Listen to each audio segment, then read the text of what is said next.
नमस्कार, मैं हूं आपके साथ नम्रता।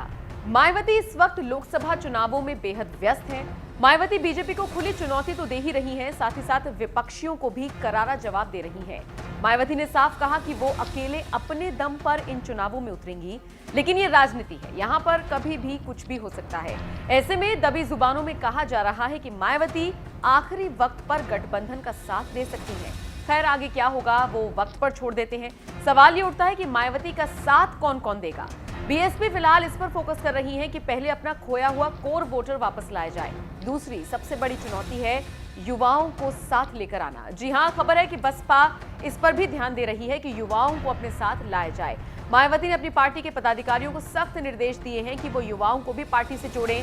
जितने नए लोग पार्टी में जुड़ेंगे उतना ही पार्टी को फायदा होगा। मायावती के आदेश पर पदाधिकारी काम पर लग गए हैं। टीम को मजबूती देने के लिए मायावती कुछ महीने पहले लखनऊ रही थी और अब वो बैक टू बैक दिल्ली में बैठ के कर रही है। दलित वर्ग, युवा वर्ग के साथ साथ मायावती का फोकस मुस्लिम वर्ग को भी साथ लाने पर है। हालांकि ये कितना सफल हो पाएगा ये देखना दिलचस्प रहेगा। आपको बता दें, मायावती का फोकस न सिर्फ यूपी की 80 लोकसभा सीटों पर है, बल्कि बिहार की 40 सीटों पर भी वो अपनी पकड़ मजबूत करने में लगी है। इसके साथ साथ राजस्थान, छत्तीसगढ़, एमपी और तेलंगाना में होने वाले विधानसभा चुनावों में भी जीत हासिल करने के लिए वो एडी चोटी की मेहनत कर रही है। इसकी जिम्मेदारी उन्होंने अपने भतीजे आकाश आनंद को दी है।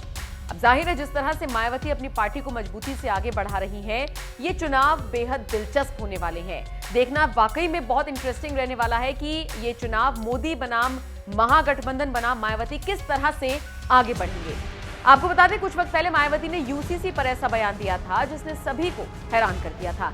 जरा सुनिए मायावती ने क्या कुछ कहा था। वैसे आपको क्या लगता है, देश का युवा मायावती का साथ देगा? ये बात आप हमें कमेंट करके जरूर बताइएगा। जाते जाते सुनिए मायावती ने यूसीसी पर क्या कुछ कहा था। यूनिफॉर्म सिविल कोड यूसीसी पर बीएसपी की क्या प्रतिक्रिया है, उसके संबंध में बीएसपी का ये कहना है कि यहाँ विशाल आबादी वाले अपने भारत देश में हिंदू, मुस्लिम, सिख, ईसाई, पारसी व बौद्ध आदि इन विभिन्न धर्मों को मानने वाले लोग रहते हैं, जिनके हर मामले में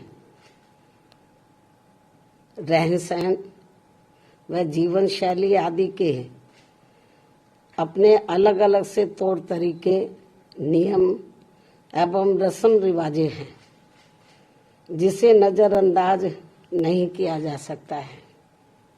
लेकिन वहीं दूसरी तरफ ये बात भी काफी हद तक सोचने वाली है कि यदि यहाँ सभी धर्मों के मानने वाले लोगों पर हर मामले में एक समान कानून लागू होता है,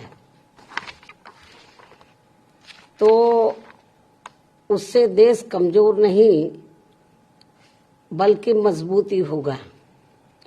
साथ ही लोगों में आपसी सांप्रदायिक सद्भाव व भाईचारा आदि भी पैदा होगा। ये बात भी कई हद तक सही है, जिसे खास ध्यान में रखकर ही भारतीय संविधान की धारा 44 में समान सिविल संहिता यानी कि यूनिफॉर्म सिविल कोड यूसीसी को बनाने पर प्रयास वर्णित है, उसका जिक्र किया गया है। लेकिन इसे जबरन थोपने का प्रावधान बाबा साहब डॉक्टर भीमराव अंबेडकर के संविधान में निहित नहीं है और इसके लिए जागरूकता व आम सहमति को श्रेष्ठ माना गया है, जिस पर अमल न करके अब इसकी आड़ में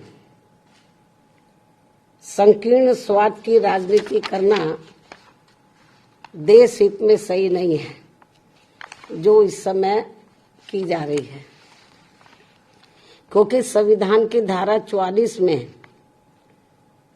तो समान सिविल संहिता बनाने का प्रयास तो वर्णित है, लेकिन इसे थोपने का नहीं। इसलिए इन सब बातों को खास ध्यान में रखकर ही तब फिर बीजेपी को देश में यूसीसी को लागू करने के लिए कोई कदम उठाना चाहिए था। इसके साथ ही यहाँ मैं ये भी कहना चाहूंगी कि हमारी पार्टी समान सिविल संहिता यानी कि यूसीसी को लागू करने के विरुद्ध नहीं है, बल्कि भाजपा व इनकी सरकार के इसको देश में लागू करने के तौर तरीकों से सहमत नहीं है।